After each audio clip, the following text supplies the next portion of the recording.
Hi. This is gonna be the start of a weird conglomeration of clips that I have time to take between now and probably next week sometime. You had me at hello. But I wanted to start it off here because today, actually yesterday technically, but I am starting new medications for anxiety, depression, and not obsessive compulsive disorder diagnosed, but a lot of those behaviors that have woven their way into my eating disorder. That's kind of the way it manifested itself, is through food rules. Anyways, I digress. I was taking Luvox or fluvoxamine, which is a drug traditionally used, to the best of my knowledge, for obsessive compulsive disorder, but it wasn't working as well as I needed it to. So we've cut down on the Luvox and added in Wellbutrin, and we're gonna see how it works. I'm documenting this publicly only because I want to be able to go back and watch it myself, and because I feel like it's something that doesn't go talked about a ton, at least in the circles that I'm a part of. Mental health medication is stigmatizing, it's polarizing, and it's not something that's very comfortable to talk about. I'm on medication. It has saved me, and I'm really nervous about incorporating a new one because Luvox worked so well for me for well over 9 months, and it's hard to admit that at some point it stopped working, and I'm kind of back to where I started, and we're starting this all over again with a different drug incorporated with the Luvox, but I'm gonna take it right now. Day one. Enjoy the rest of the random clips or whatever I decide to throw into this little mishmash video. Bye. Also, hi, let's appreciate my shirt. It's from the La Brea Tar Pits in Los Angeles, and I changed my scrunchie to kind of match. It doesn't match, but I made this scrunchie, and I'm really proud of it. We're going to Wegmans to post a video because I have no internet at my house. We love this for me. See you soon. It's so snowy and beautiful. Like, look at this. How beautiful. I've been at Wegmans for 2.5 hours trying to upload a video. We finally got it up. It's up. I'm so proud of this horrible looking thumbnail, but it's fine. I don't know if there was any audio on my last 2 clips, but I have been inside of Wegmans for well over 2.5 hours just trying to get a video uploaded.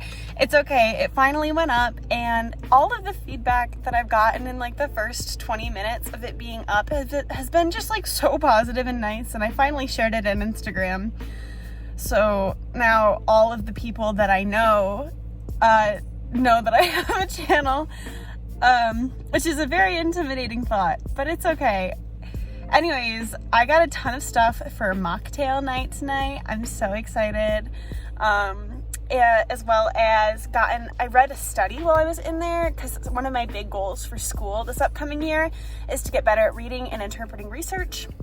So I guess some things I want to say about it just really quick off the top of my head. I'm just thinking out loud.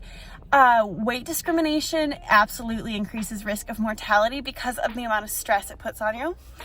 And a lot of previous weight discrimination, or a lot of weight discrimination previous was not the right word to use. A lot of weight discrimination actually happens because of comments and offhand thoughts that friends and family, people close to us, will say. And they tested it without weight discrimination. They ran a sample without BMI being a factor, and then they ran one with BMI being a factor. So basically what that means is they controlled for weight discrimination being because of a higher BMI, meaning that the correlation would be obesity leads to higher mortality, kind of like you transitive property in there. Because of obesity, mortality is higher, but they found that obesity, or obesity, should be in air quotes, obesity, a term that is incredibly discriminatory and awful, but I'm using it because the study used it. It wasn't a factor in weight discrimination and mortality. Or it was, but only to a certain extent, and that relationship persisted beyond, which I think is fascinating, and I really enjoyed reading it, and thank you for listening to my rambles if you did. Excuse me. If you want to read the study, I'll link it below. It's pretty hefty, the amount of statistics, which I don't really know how to interpret the raw data, but I think they summed it up really nicely, and it's fairly reader-friendly to the layperson if you would be interested in seeing it. But that's what I did while I was waiting for that video to upload. I also made some channel art, which was so much fun. I'm using like some janky Photoshop ripoff because I don't have money to buy Photoshop, and it's worked really well so far, except for sometimes crashing and I lose everything I've been working on. Whatever. So I'm gonna drive home now, put stuff away. It's like 2:45 and I need to eat lunch still. Kind of threw off my eating being in there for so long, but that's okay. Such is life. And if you haven't seen that video yet, go check it out. It's a what I eat in a day / hang out with me, and I'm really proud of it. It was a really fun day. It's actually yesterday as I'm filming this. And yeah, I will see you when I see you.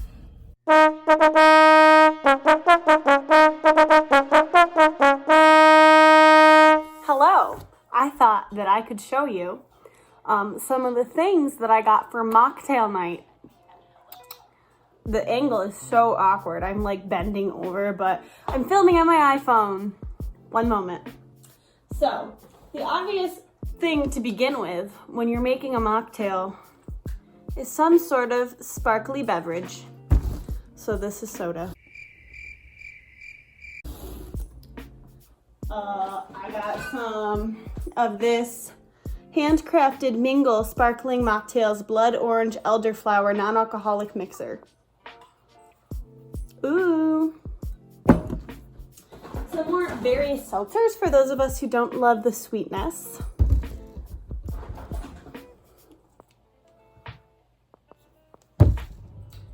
And I got some pineapple juice.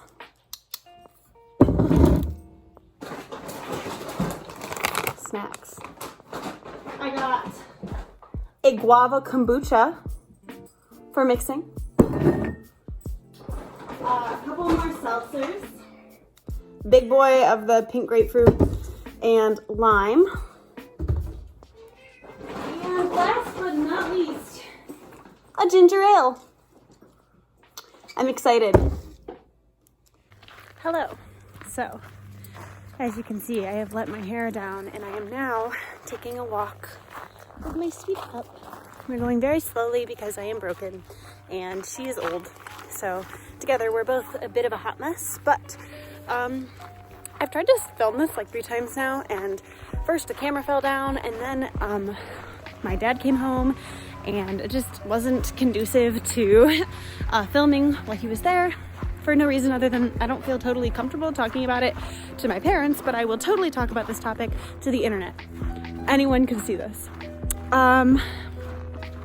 So what I wanted to address a little bit more than I did in my video that I posted today is the 17th of January currently, in my what I eat in a day from yesterday, was a little bit more unpacking the relationship between eating disorders and veganism. In my case specifically, my good friend Charlie, who also has a YouTube channel, and she's phenomenal, brought up that it made her think a little bit more about the relationship between disordered eating and veganism. And I know that it's something I can talk a little bit more on, and her saying that it gave her some insight made me think about it a little harder myself. So here's what I want to say to the best of my ability, starting off with a little sentiment that I think about a lot when I think about this topic. I apologize if this is horrendously shaky, but I'm definitely going to still put it in the video. You can only be as good of an activist as your mental health lets you be. So thinking about it in relationship to veganism, since I became vegan, I wanted to be smaller. That was unfortunately the underlying message as to why I did it. I hid it under a lot of intentions to be a better activist or to be more conscious consumer, and all of those are great things, but they can't be coupled with a underlying want to lose weight, and they shouldn't be. It's very sunny this way. We love it. So what I was using to guard my need to be smaller and to restrict and to not let my body be the size that I wanted it to be all through my adolescence was the idea that I was being a better person because I was vegan. And I did let it put me on a pedestal in that way in my own mind, and the association between my own self-esteem and my veganism became so strong, whereas if I were to ever go back to it, and how I feel that most people should approach it, is being vegan is part of who you are, and it should be part of the activism you do, but it can't be all of it. And another thing that I wanted to talk about and really drive home is that there is no right way to be an activist. You can give your time, your money, your food. You can make a million different choices that'll make your impact significant. And there's no impact too small to be significant. You can see my breath. It's really cold out here. I guess what I'm trying to say is that if being a full vegan isn't a part of your journey right now and isn't conducive to progress for your mental health or for your physical health, it is okay to give up that part of you. There are a million other valid ways to be a good person. I had to switch hands because my one hand got too cold holding the phone. So another thing that I wanted to talk about briefly is when I went vegan in early January of 2013, the mindset about veganism was drastically different than it is now culturally. So at that time, the culture that I was really a part of was all or nothing. That there was either you went all the way or you weren't doing anything at all. So by cutting animal products even slightly, it doesn't matter. If you didn't do it all the way, it wasn't enough.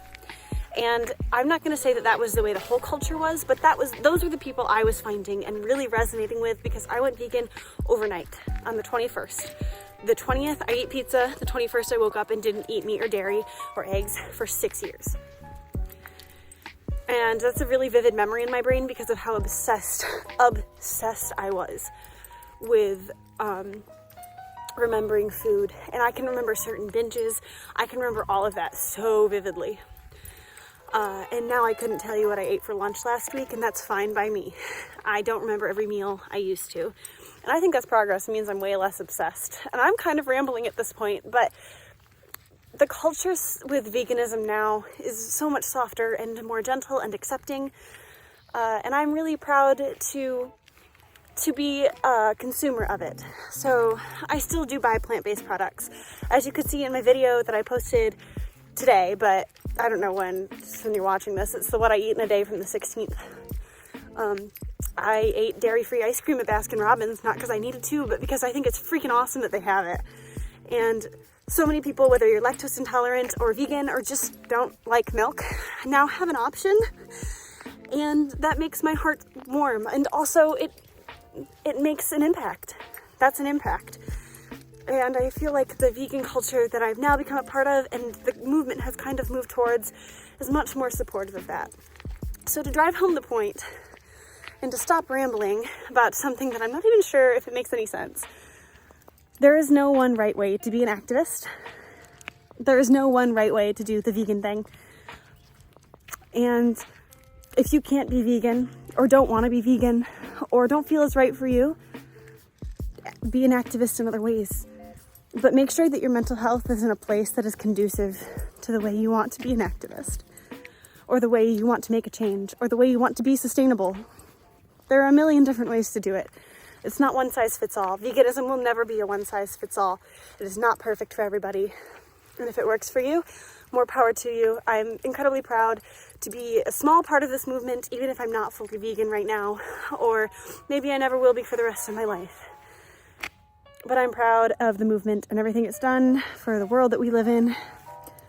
And I hope that gave you some food for thought, or you kind of enjoyed it in some capacity. If you didn't, sorry about it. Also, any shaking in that clip was because of this lady right here.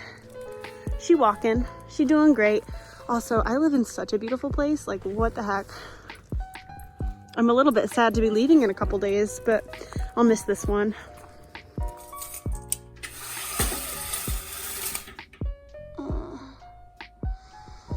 morning. Oh, why hello. It's been a couple days since I've taken some footage for this video, but I moved back to school yesterday, and last night was my first night in my room, and I slept terribly because this bed is not as comfortable as my mattress at home. But such is life. I'm gonna make some coffee now and get my day started.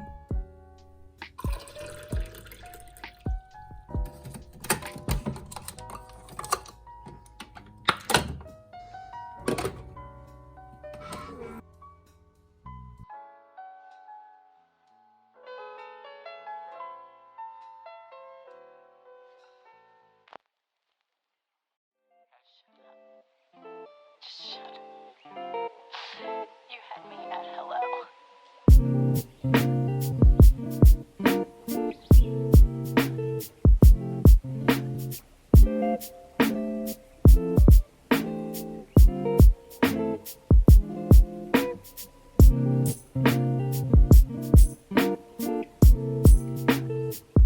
Alright, I look a little more alive now, and this morning, I have nothing to do today. These classes don't start till tomorrow. I'm actually wearing one of my favorite shirts that I've thrifted. Right now, let me see if I can get a better angle. iPhone filming be like. And then these Jeffrey Benet jeans that I showed in my other video. But it's super cute. I feel super cute. And ready to take on the day. So let me show you what I've been doing for 45 minutes. So this is a shirt that I got at American Eagle right after the holidays before I started my no-buy. And it's really cute, but it's a men's shirt, so it's long and boxy.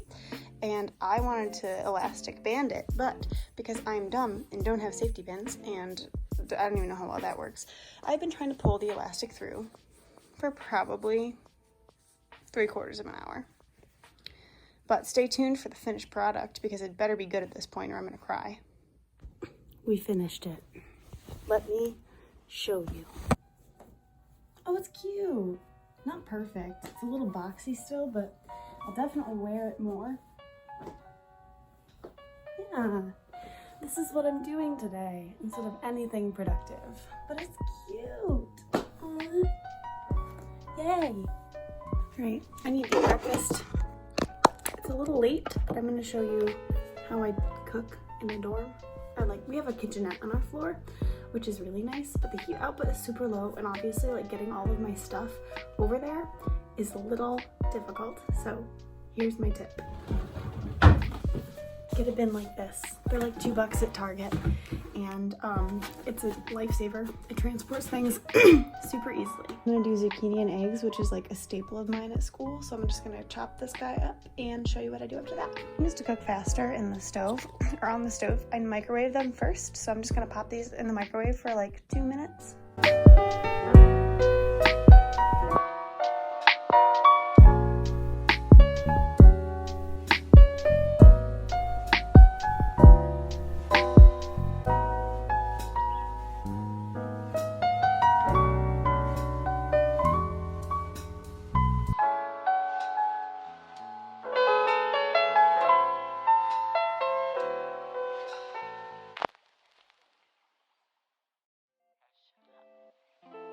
First, we got the zucchini on the bottom, 3 eggs. There's a slice of dairy-free cheese in there, topped with hot sauce and everything but the bagel seasoning. I am so hungry and I'm so excited to eat this.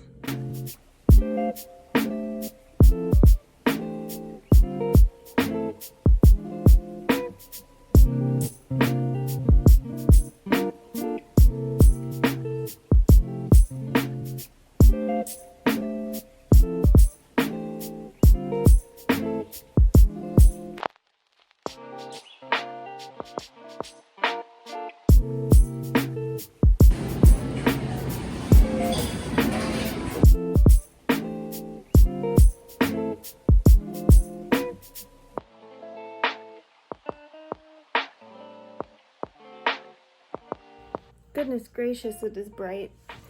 It's about 4, and I've been doing a whole lot of nothing today. Besides, I walked to Starbucks with my friends, which was really nice. So what I've just been doing is I made them scrunchies. They're messy. but they're good enough. Like, I hope they like them. And then I have this one in my hair, which is fleece, because I was like, I have extra fleece, and I'm gonna make a fleece scrunchie. That's the story. And we're going to dinner soon, and I'll show you when I get there. But I'm excited because it's the first night the dining hall will be open. We have one on campus because I go to such a small school, and I'm really excited to see what they come up with. Sometimes, I'm not gonna lie, the plant-based option, trash. So I eat pizza or pasta. But fingers crossed.